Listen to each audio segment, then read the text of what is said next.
ما أغنى عنه ماله وما كسب ما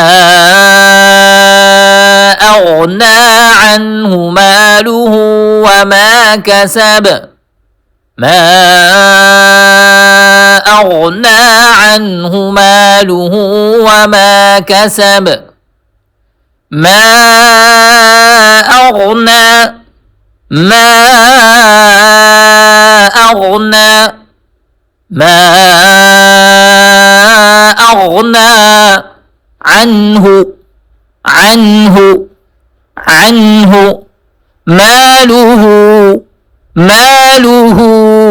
ماله وما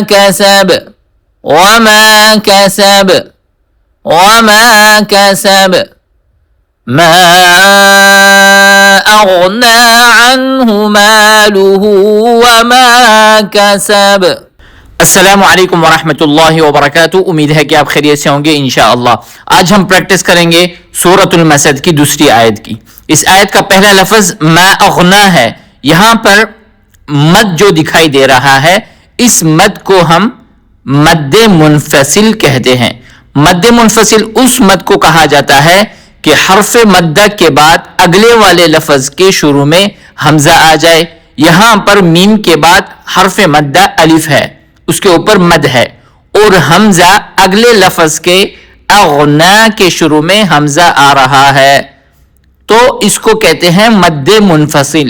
مد منفصل کو 3 سے 4 اور 5 حرکت کی مقدار کھینچا جاتا ہے. دوسرا جو لفظ ہے وہ ہے اغنا. اغنا کے شروع میں حمزہ ہے اور اس کے بعد غین ہے. غین حروف مستعلیہ میں سے ہے, ان حروف میں سے ہے جن کو ہمیشہ پر طریقے سے پڑھا جاتا ہے, فل ماؤتھ کے ساتھ. تو ہم پڑھیں گے اغنا او حمزہ کو باریک کر کے اور غین کو پر طریقے سے. غین کی آواز کو ظاہر کرنا ضروری ہے. اکثر لوگ اس کو خا پڑھتے ہیں اخنا, تو اغنا پڑھنا ہے اغنا. اس کے بعد کا جو لفظ ہے وہ ہے عنہ. عین کو وسط حلق سے ادا کرنا ہے, حلق کے درمیانی حصے سے, گلے کے درمیانی حصے سے. ہم پڑھیں گے عنہ. انہو نہیں پڑھیں گے, حمزہ کے ساتھ نہیں بلکہ عین کی آواز کو ظاہر کر کے. عنہ نون کے اوپر غنہ نہیں کرنا, اظہار کرنا ہے.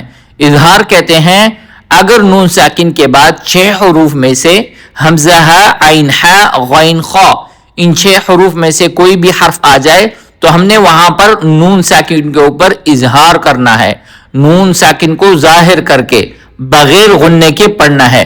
تو ہم عنہ نہیں پڑھیں گے بلکہ عنہ بغیر غننے کے پڑھنا ہے, اور ہاں کو ایک حرکت کی مقدار کیونکہ اس کے اوپر پیش ہے. ما أغنى عنه ما أغنى عنه ما أغنى عنه.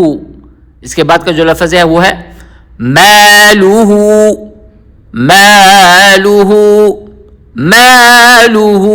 میم کو 2 حرکت کی مقدار کیونکہ الف مدہ ہے, لام کے اوپر پیش ہے. مالہ نہیں پڑھنا بلکہ مالہ.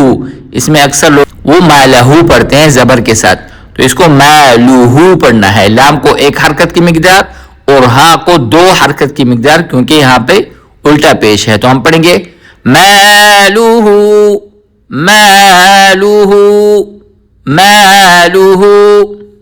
ما أغنى عنه ماله.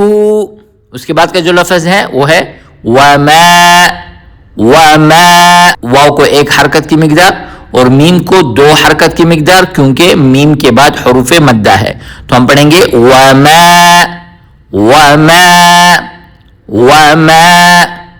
ما أغنى عنه ماله وما. آخری جو لفظ ہے وہ ہے کسب. کاف کو باریک کر کے اور ایک حرکت کی مقدار اس کو کھینچنا ہوگا کیونکہ کاف کے اوپر زبر ہے، اور با کے اوپر قلقلہ کرنا ہے۔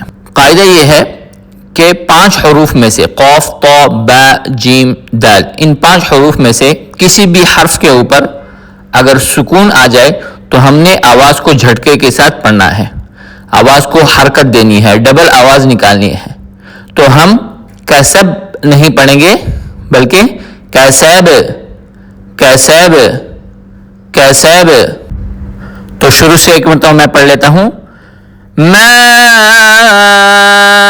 اغنى عنه ماله وما كسب